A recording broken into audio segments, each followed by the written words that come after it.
Recording in progress.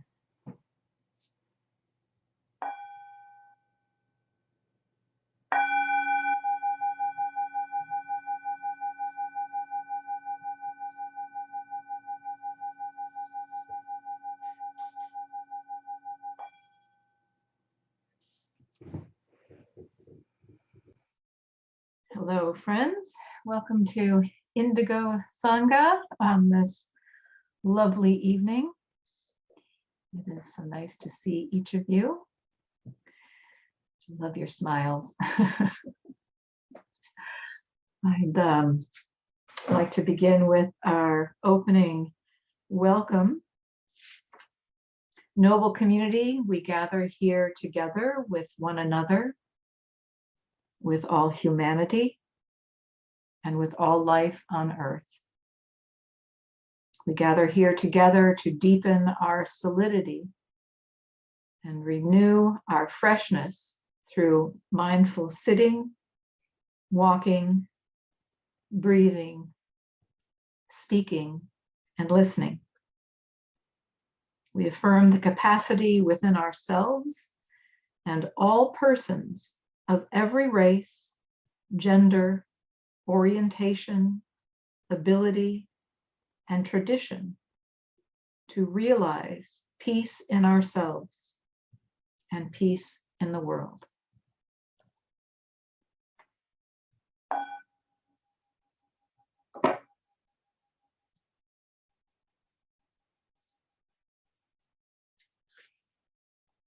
This evening we have an opportunity to complete our study this round of the Sutra on the full awareness of breathing. And it has been 4 weeks already. This is week 5. So we have been many places with this sutra. We'll begin with a guided sitting meditation tonight. Then we'll enjoy our walking meditation. And we'll have a second sit before I share some comments about the last bit of the sutra. So let's go ahead and find our meditation posture. Feel your feet on the floor. You want to sit upright, but in a relaxed way, letting go of all tension. Let your shoulders relax. Lift up the crown of your head. Bring a slight smile to your lips. You may want to rock back and forth a little bit just to find that center place where you can stack your vertebrae above your hips.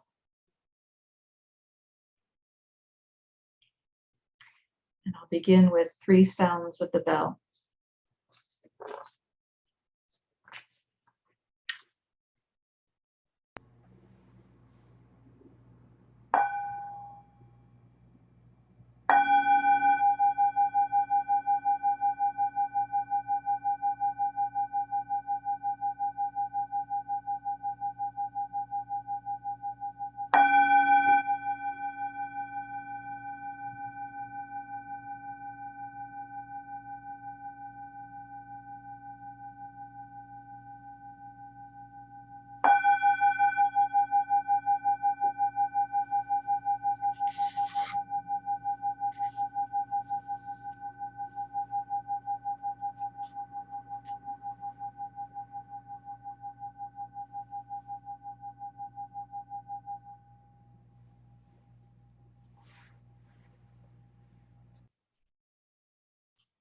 And breathing in, I'm aware I am breathing in. Breathing out, I am aware I am breathing out. In,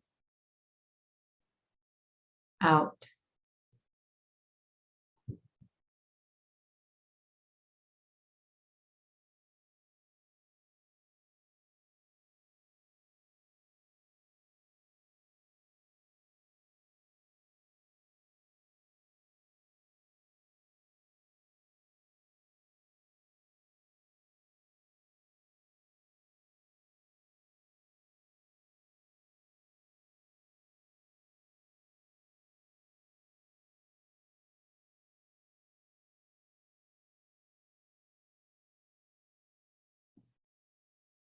Breathing in, I am aware if my breath is long.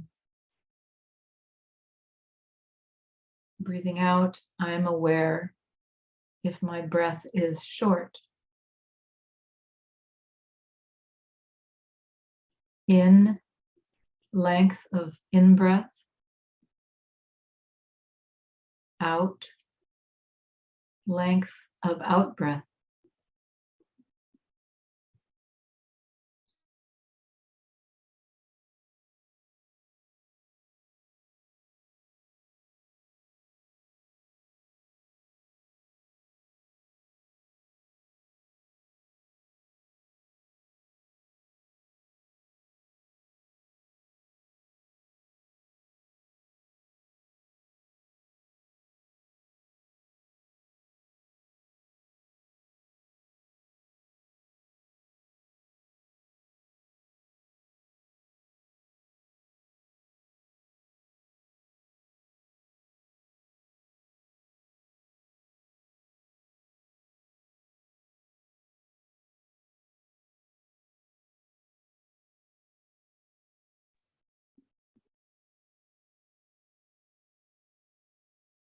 Breathing in, I become aware of my whole body. Breathing out, I am aware of my whole body. In, whole body. Out, whole body.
Breathing in, I calm my whole body.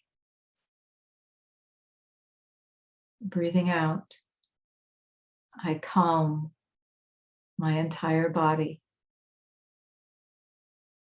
In, calming body. Out, calming body.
Breathing in, I feel joyful. Breathing out, I feel joyful. In, joy. Out, joyful.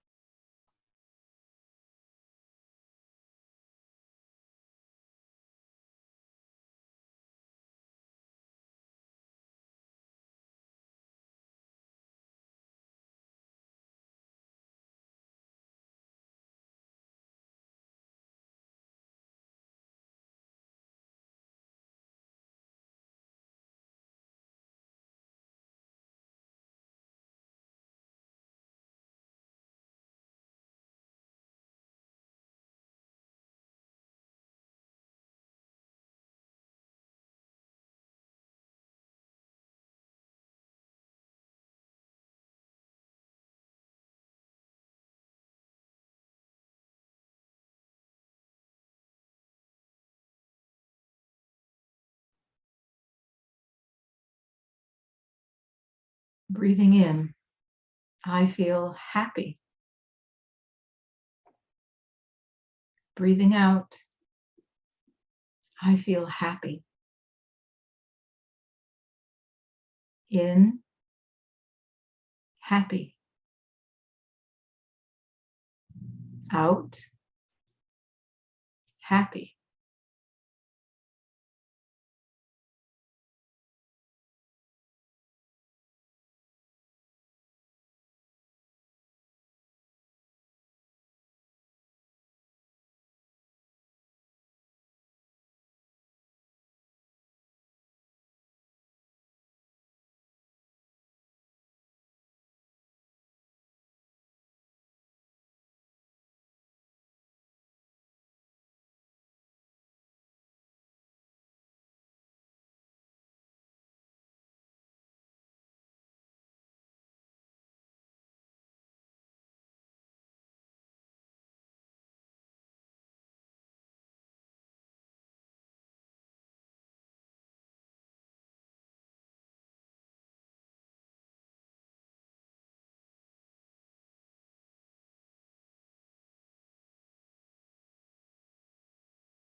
Breathing in, I am aware of my mental formations,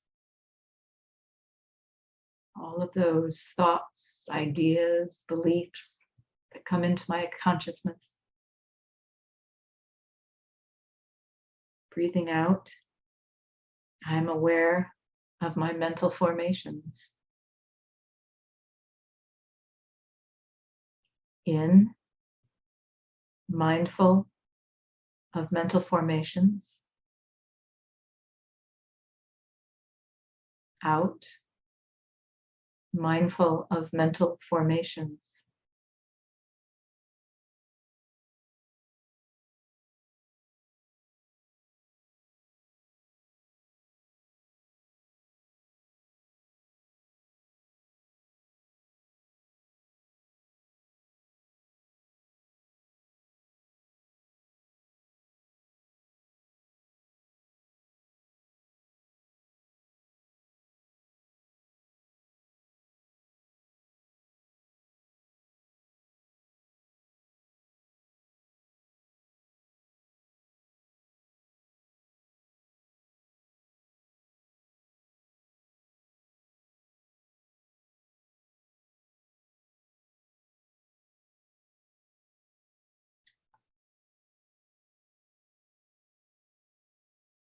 Breathing in, I calm my mental formations.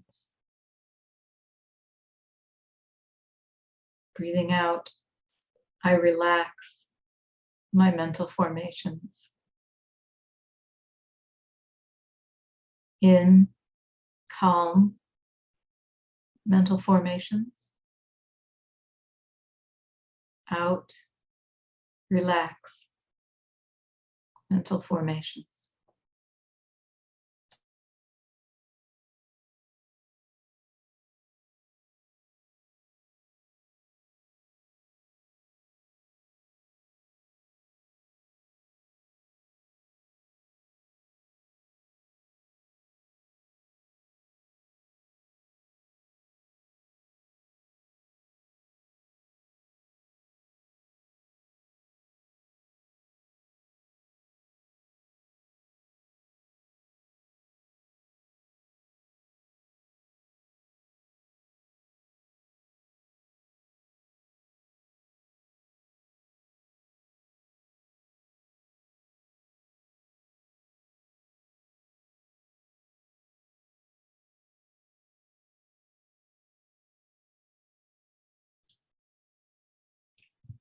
Breathing in, I am aware of my mind.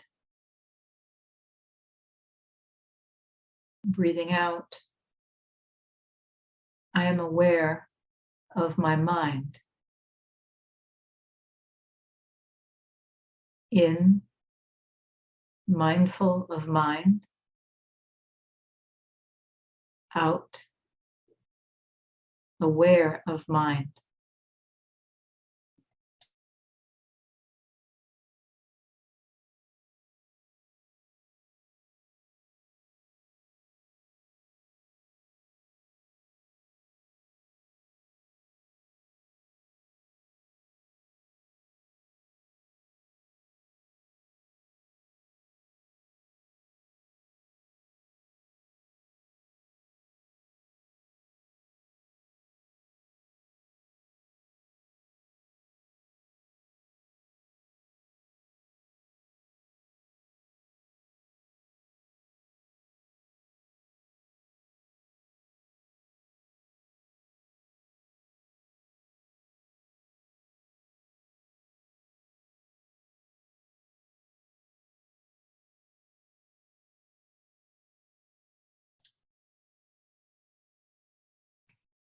Breathing in, I make my mind happy.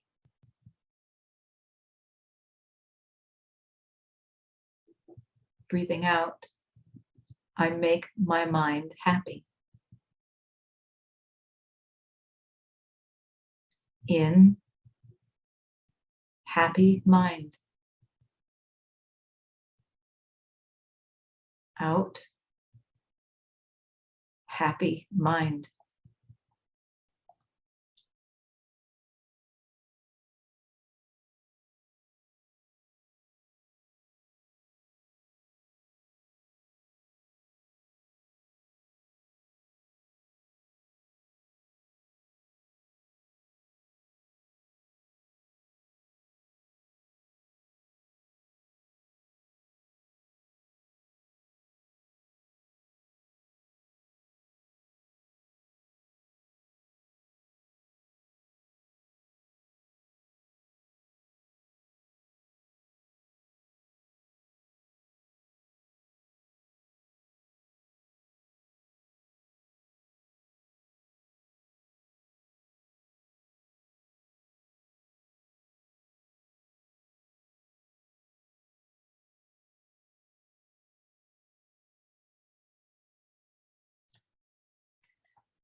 Breathing in, I concentrate my mind. Breathing out, I focus my mind. In, concentrate mind. Out, gently focus mind.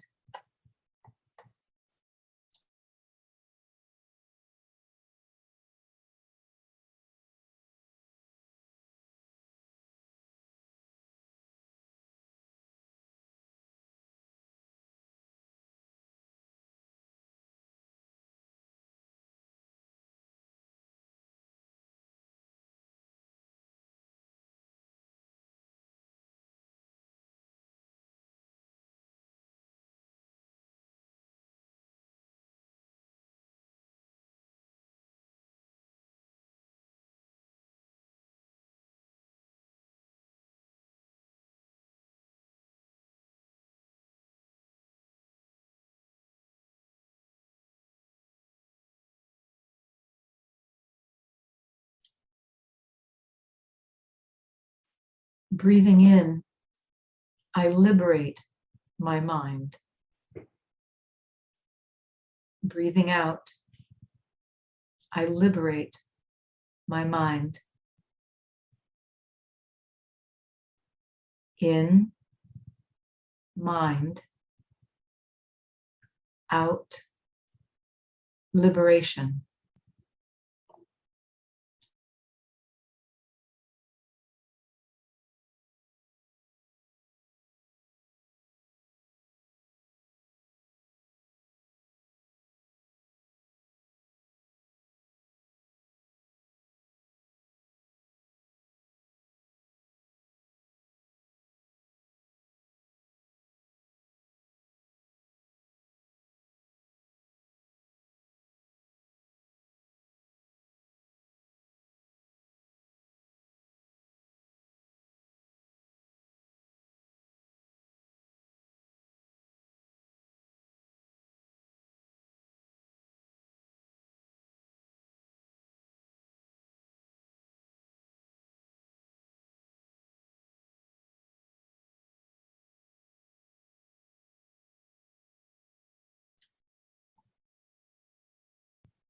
Breathing in, I observe the impermanent nature of all dharmas.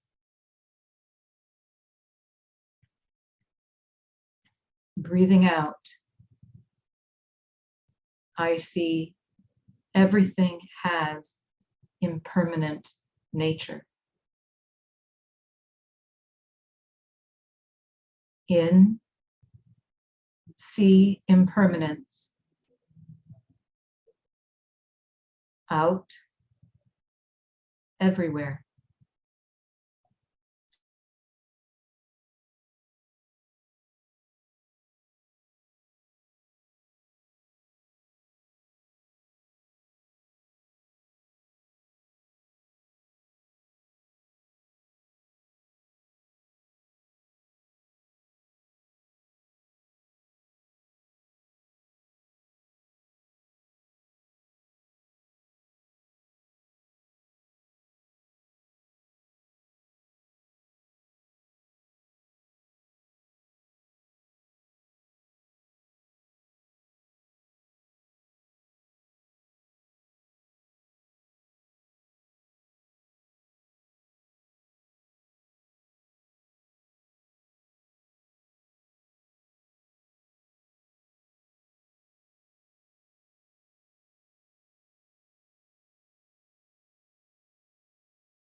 Breathing in, I see the disappearance of desire. Breathing out, I see the disappearance of craving. In, no desire.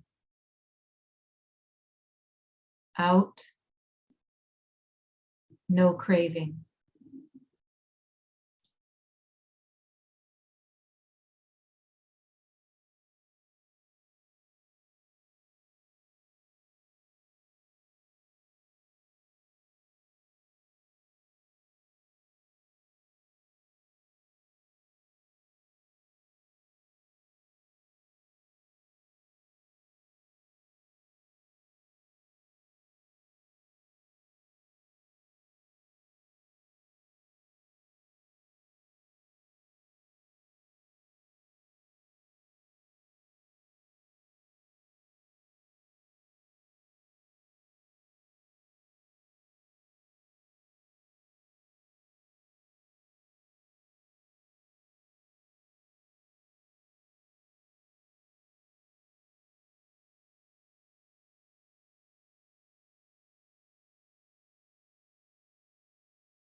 Breathing in, I observe cessation.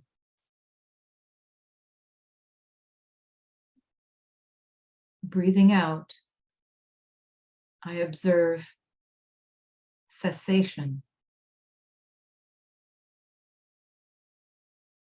In, cessation. Out, cessation.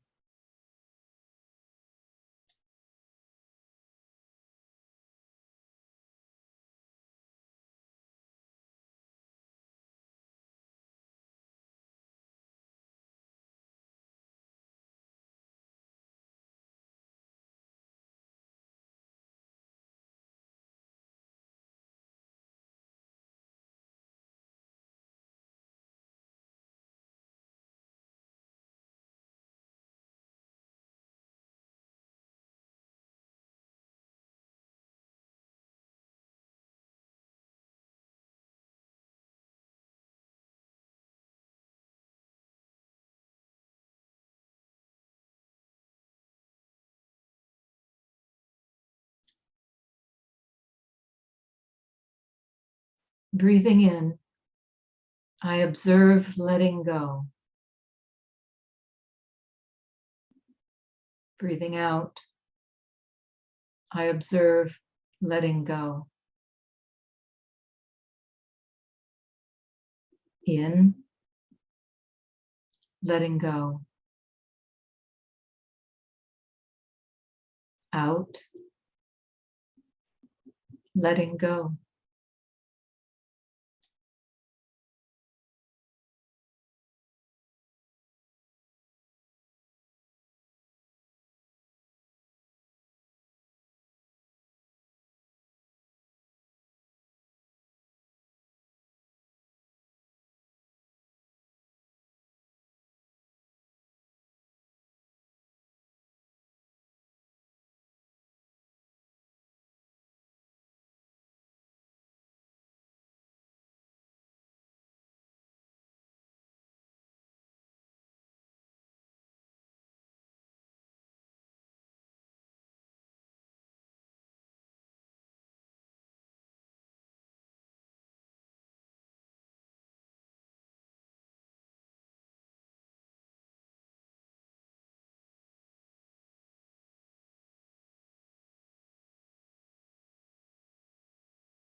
Our next sitting meditation will be a little shorter because the first one was a little longer. So.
Please go ahead and move around as you need to let your body arrive to this moment. Be comfortable.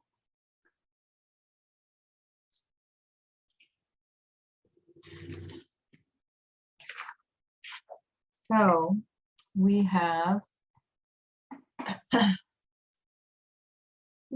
officially now done all 16 of the exercises on the Sutra of the Full Awareness of Breathing. So congratulations.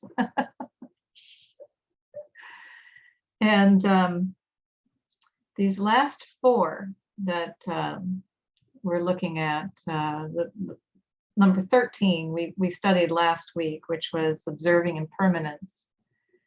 And you'll recall that we talked about the fact that there's this ever-changing nature of reality, that all that exists, whether it's physiological, our breath, our bodies, whether it's psychological, our thoughts, whether it's physical, something out there, the earth or the sky or another person, all of these things are by nature impermanent and ever changing. Nothing is static. And I hope you've been playing this week with sort of practicing and seeing the interrelated and interconnected nature of all that exists. It's like this flow. And we talked about how impermanence is the truth of time and non-self is the truth of space. So we have this flow of time where things come up and manifest and everything is sort of contingent on everything else. And then we have this understanding of this flow of space where things kind of come together and manifest in a particular way and then cease to manifest.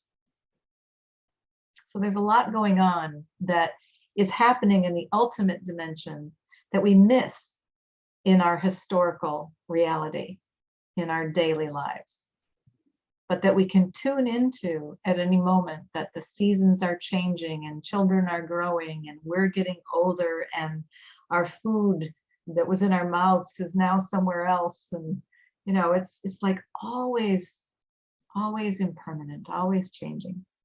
So that's the 13th. And then the 14th exercise builds upon this in the disappearance of desire. And it really helps us when we understand the impermanent nature of all things, how futile it is to try to cling to a particular thing in a particular way. So every dharma, every element of the world is already in the process of disintegrating. And we could think of that as being incredibly depressing. But we can also think about it as, no, wait, this is how it works. Things arise and manifest and then they cease to manifest. That's just how it works. And when we accept that, then we are no longer gripped by the idea of holding on to a particular thing as the object of our desire.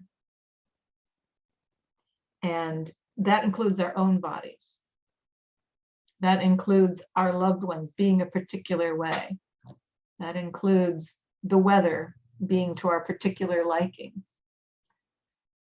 That we can let go of those desires. And so that's sort of like the number 14. And then the 15th exercise builds on that.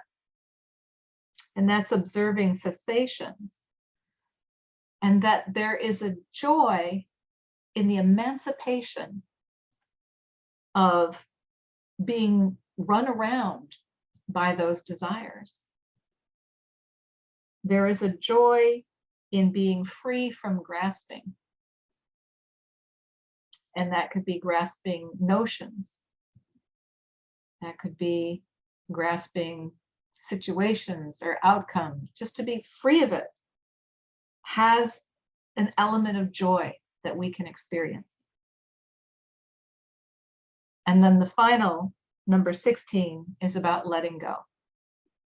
And this is about letting go of ourselves. We can be just as we are. This is it. I'm not going to get any smarter. I'm not going to get any wittier. Oh, and it's totally okay. It's like, this is it. We can let go of the burdens of our ignorance. Oh, I should have. If only I would have. We can let it go. We can let go of grasping. Oh, but if I just do this one thing, then this will happen. Or if I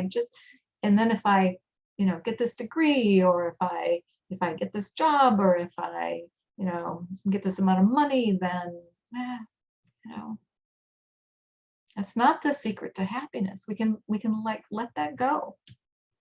And that letting go is also known as liberation.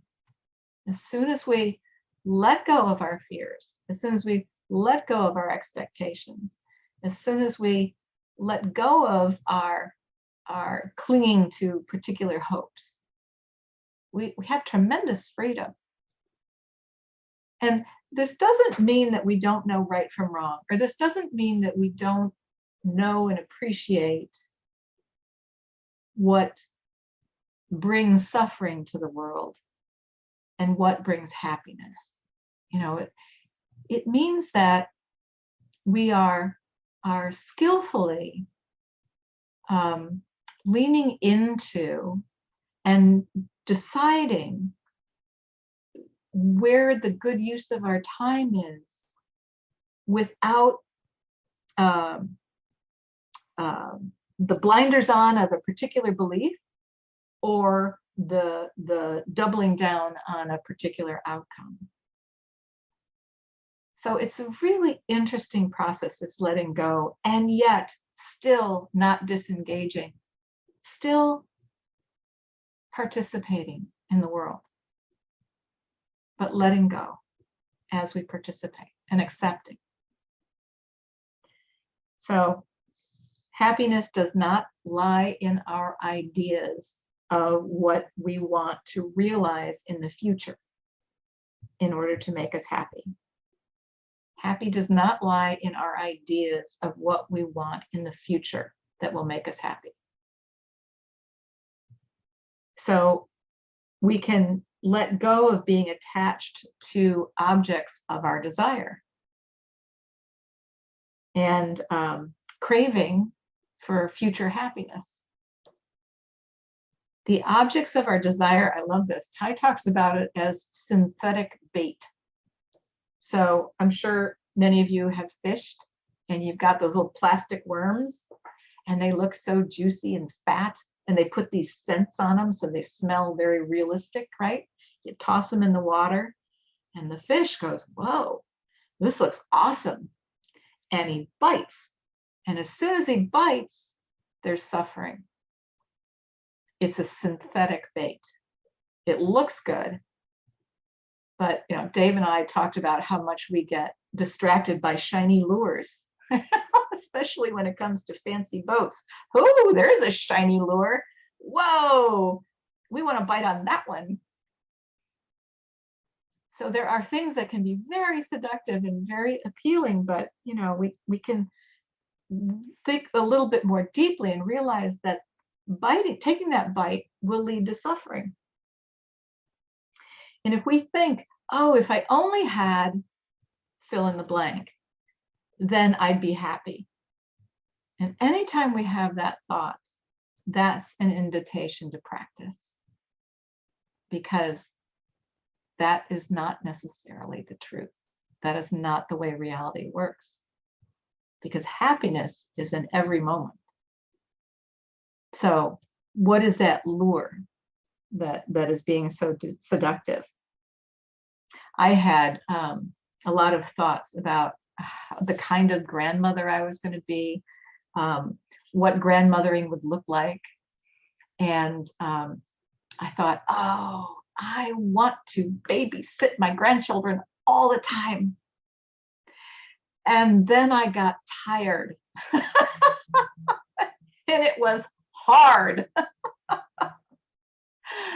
And now my beautiful grandchildren live in another state, and it is never anything I ever imagined. And it's lovely. It's wonderful. The magic is there, you know? So I had these ideas, and it's like I had to kind of let them go because it wasn't working. So, yeah.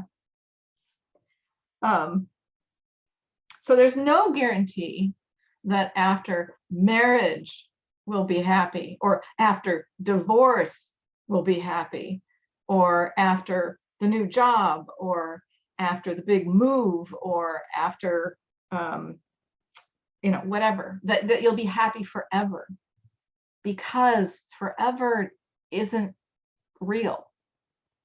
If everything is impermanent, oh, that might bring some relief, that might bring some joy, but it's not going to last forever. That big job that we in our early lives worked so hard to go get, it's like, boom, oh, I got it. Pity the fool who gets what they want.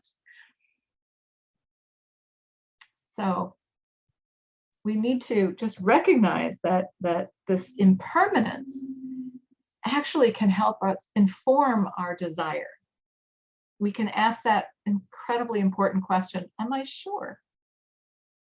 Am I sure that this is what I desire? Because the object of our desire is always changing and always on its way to dissolution. And we, by definition then, could never really desire for things to stay just as they are. Now, we like things usually just as they are because they've become comfortable in its known entity.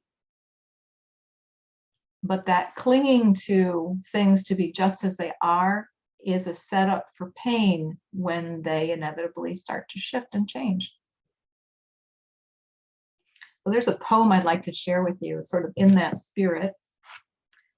This poem was written by King Tran Tai Tong, and he was in the 13th century in Vietnam. And he writes, "Formerly glowing cheeks and pink lips, today cold ashes and white bones. Position, renown, though unsurpassed, they are but part of a long dream. However rich and noble you are no less impermanent. Jealousy, pride, and self-clinging, but self is always empty. Great strength, ability, and success, but in them is no final truth. Since the four elements come apart, why discriminate young from old? Crevices erode even mountains. More quickly, the hero is dead. Black hair has hardly grown on our head when suddenly it has turned white. Our well-wisher has just departed. A mourner arrives on our death. This 6-foot skeleton of dry bones, with what effort it seeks riches. This wrapping of skin containing blood suffers year after year just because of attachment."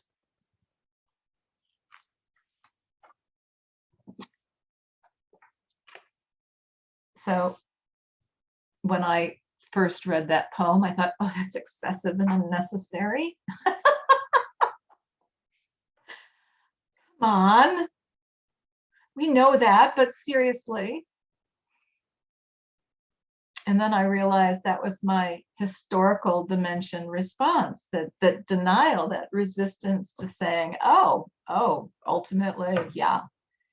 And it's so interesting because as I was reading that, I felt myself shift to, oh, of course. And then the acceptance of, yes, this is the truth. It's not excessive. You know, it's like a little journey I took in reading it. And you could say that, you know, it was bitter medicine because it still heals the sickness of our misperception, of our denial of what's happening in reality.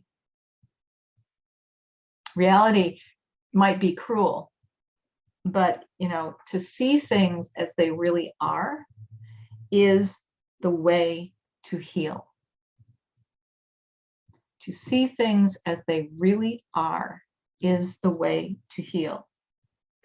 Reality is the ground of effective liberation. Denying reality, we continue to run around solving the wrong problem, right? We continue chasing. We fail to see that right here and right now is the lifeblood of joy all around us. In the mineral world, in the plant world, in the animal world. It is all right here. Just, and we're part of it. But if we believe that we are just this body, and I am this house, and I have this job, and I have these children, and I have this husband, and these are my riches, and, you know, all those things that are true in the historical dimension, if that's what we're seeing, we're missing our true place in time and space. We're missing the nourishment of being part of something that is so much larger than that narrow vision of who we are. So ultimately, our lives exist in everything, and everything exists in our life. And our deterioration, the deterioration of all phenomenon that impermanence is talking about, that this arises and that arises and this goes away, and, you know, that deterioration that's happening constantly, it can't touch our life. When our life, when our awareness is expanded to the true nature of who we are in the world, then all this stuff can happen like the waves on the ocean, but we're still the water.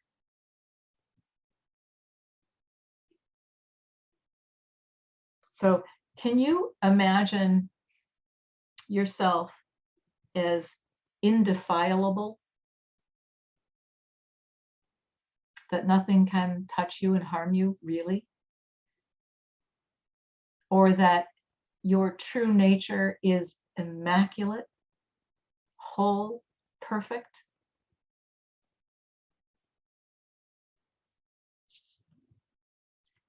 That you can smile in the face of birth and death with complete acceptance that it's just another door.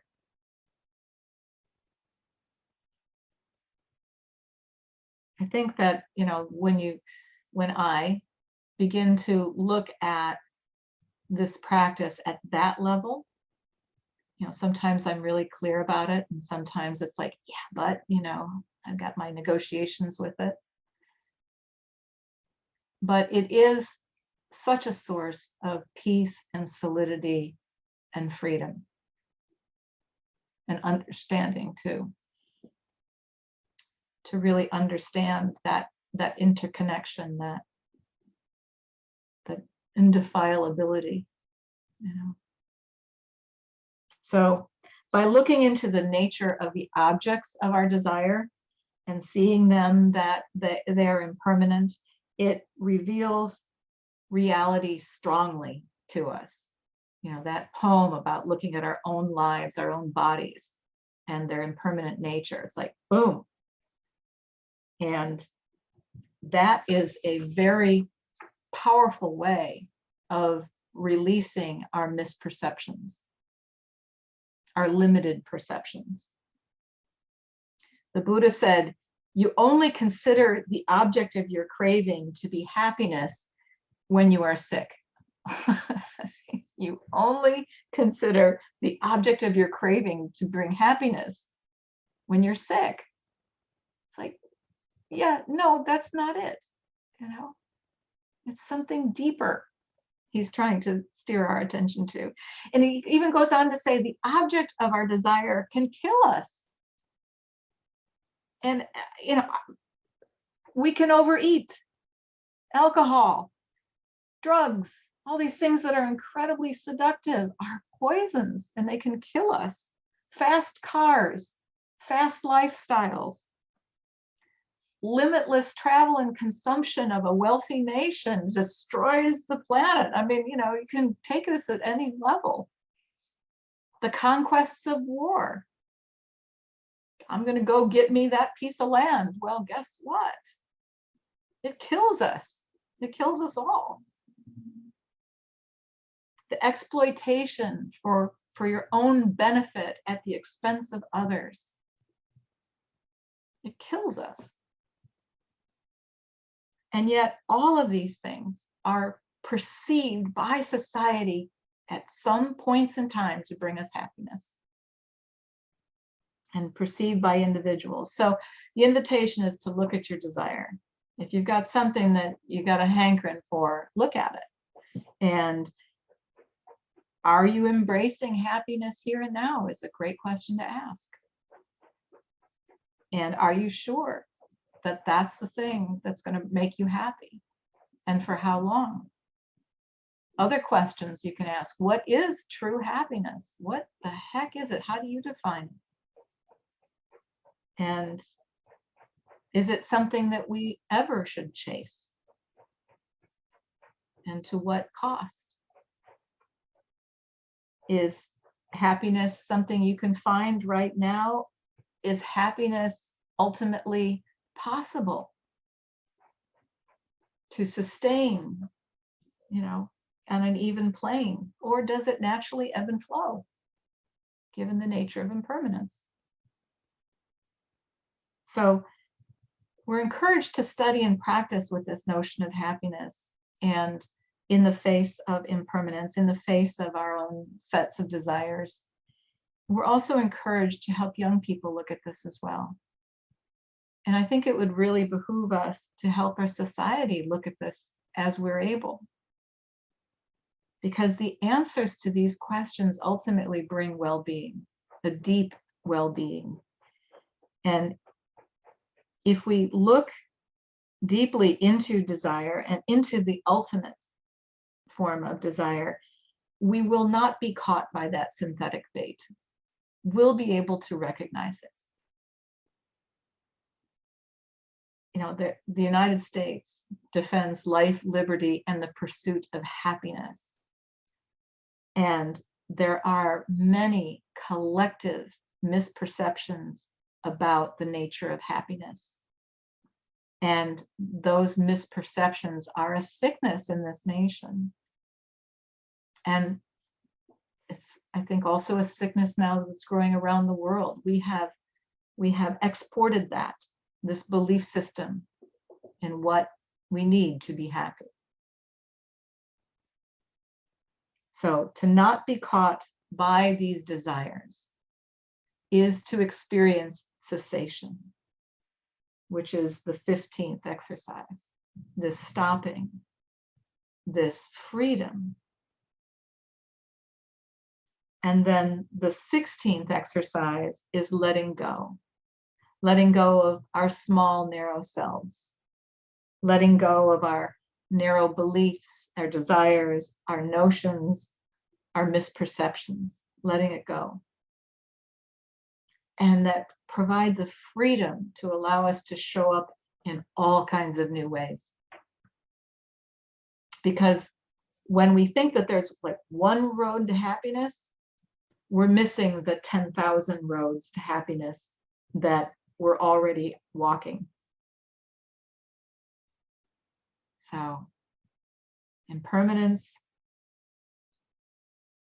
letting go of our desires, experiencing cessation, the stopping of all that noise, and then the letting go, ultimately. So these are the final 4 exercises in the full awareness of breathing, the sutra. And you just do a time check here. I'm going to quickly point out that the sutra has a couple of other elements to it. When we practice the 16 exercises, it leads to a stability in what's called the 4 establishments of mindfulness. And that is the body, recognizing the body, understanding the body, reconciling, harmonizing our mind with our body, and bringing healing to our body. So an establishment of mindfulness is the body, and then feelings, very similarly, recognizing the feelings. So many of these 4 establishments of mindfulness are embedded in these 16 exercises that we've done. Body, feelings, mental formations, and then perceptions. Recognizing that almost always our perceptions are not quite right. So we practice these things in order to have more stability, be more established in our mindfulness. And there's a whole another sutra on the 4 establishments of mindfulness that I won't go into tonight, but I think you get the sense that, these are the basic building blocks for our practice. And I think way back 6 weeks or so ago, when I first mentioned that I was excited to share the sutra, I said it's like getting the car keys. It's these 16 exercises, because they are so powerful and deep. If we understand that these are touch points that we can go to again and again to keep going deeper and deeper in our practice, we actually know how to drive the car every time we sit down. So I thought that was pretty neat.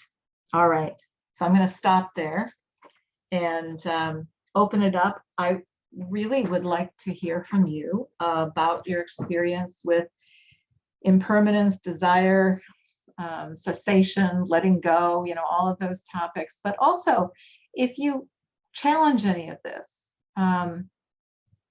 if you have a different take on happiness, I'd love to hear about that, and I welcome you to share that with the group tonight. So thank you. Heather bowing out.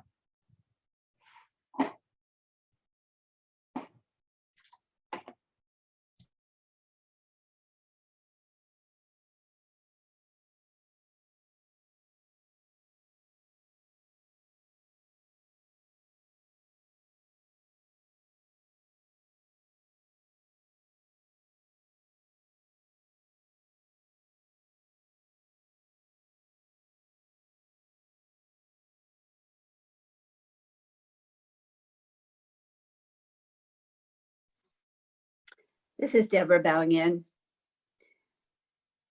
I think, Heather, that you must have customized this Dharma talk tonight for me. I've been thinking a lot about impermanence and holding on to the past, because I'm coming up on one of those big decade birthdays. I'm going to turn 70 in a couple of weeks. And I'm glad to be here for one thing. But my perceptions of what 70 would be like, I'm afraid were not particularly nice. I mean, I thought that 70 was really going to feel worn out, used up, old. And I'm thinking that those things aren't going to apply to me. A couple of weeks ago, I was at a place called Penland, which is a craft center in North Carolina. I took a class there called Word and Image, and it was a class that combined poetry writing and visual art. And it was a wonderful class. I had wanted to take it shortly after the first of the year, but it was already filled. And the only way that I could get in was if I agreed to be a work study. So I thought, well, you know, I can do that because it meant that I was pretty much going to get to go for free. And they were vague about what the work was going to be. I thought maybe I would have to fluff some lettuce on the salad bar and chop some carrots. It turned out that work study meant that first day I cleaned dorms for 7 hours. And the rest of the week, I washed dishes twice a day. So here I was with a lot of people who were maybe 30 or 35 or younger. And I had to, you know, lift the trays of dishes and spray them down and then shove them into this commercial dishwasher. All the while, some very loud rock music was playing. And it turned out to be just the best, most validating experience of, you know, what it's like to be my age and still be, I guess, still be in the game. And now, you know, I can run a commercial dishwasher, so I think I can finally get a job just about anywhere at the drop of a hat. I am finally employable. And it's a good thing. You know, I can get Social Security. I've been on Social Security for a while, but now I can get a little extra money, spending money, washing dishes, maybe. This is Deborah bowing out.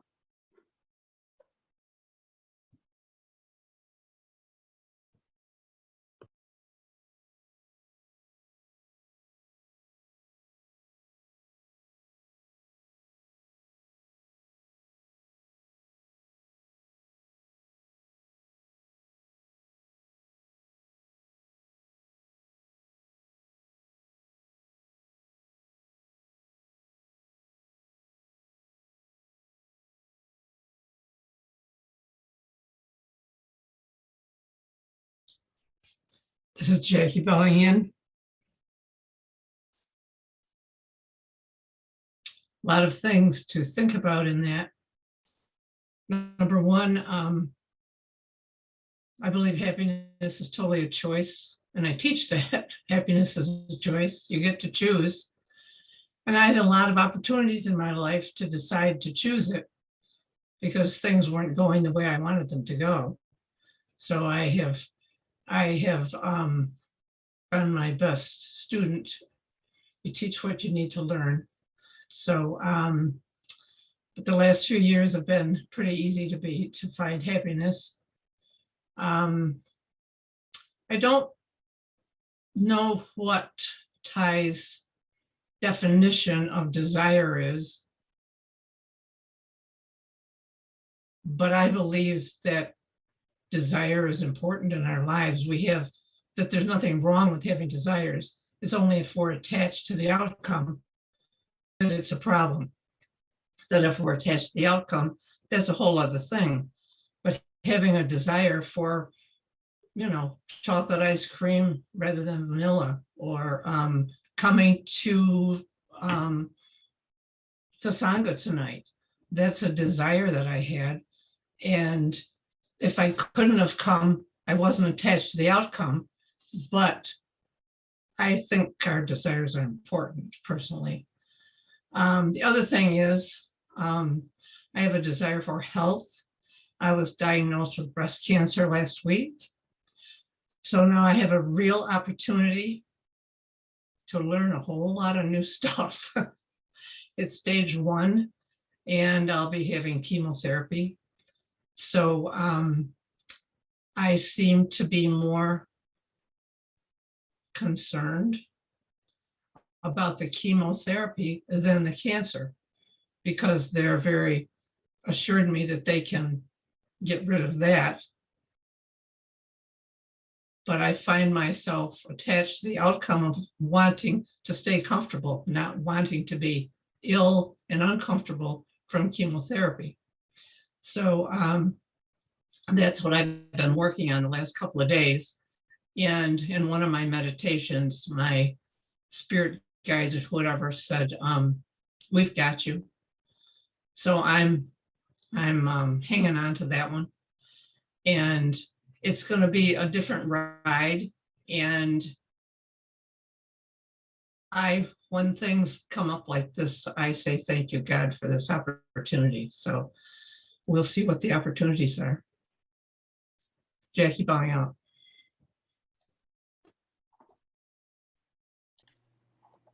This is Heather bowing in. I'd just like to point out that I have not stopped the recording. So we're going to do something very respectful here and make sure that the recording is not shared online.